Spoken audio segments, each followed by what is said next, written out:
ولإيماننا الراسخ بأن الذاكرة البيئية جزء لا يتجزأ من الذاكرة الوطنية، فقد ارتأينا تسليط الضوء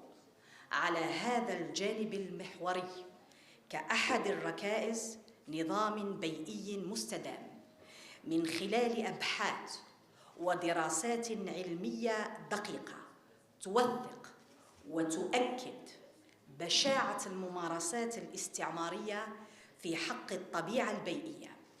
ترافقها شهادات حية لمجاهدين أخيار عايشوا واقع هذه الويلات حتى نؤكد عزم جيل الاستقلال على صون الذاكرة ومواصلة الدرب اقتداء بالسلف. وهي قناعة أن الاستعمار لم يكن حاملاً للحضارة، بل أداة لنهب الموارد وتدمير الهوية وتعطيل التنمية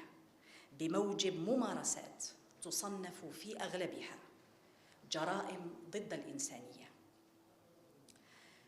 فما سياسة الأرض المحروقة ومواقع التجارب النووية ومخلفات الألغام والمتفجرات الكيميائية إلا عينات لمخلفات إيكولوجية ممنهجة وممنهجة التنفيذ ببعد بيئي وإنساني تعمل الجزائر اليوم بكل مجهوداتها الوطنية ومقدرات إطاراتها واحترافية جيشها على معالجة آثارها كأولوية وطنية. وإننا على يقين بأن الذاكرة الوطنية البيئية ستؤكد للعالم بشاعة الاستعمار وانتهاكاته الصارخة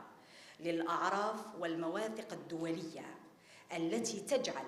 من حماية البيئة التزاماً دولياً تحقيقاً لأهداف التنمية المستدامة.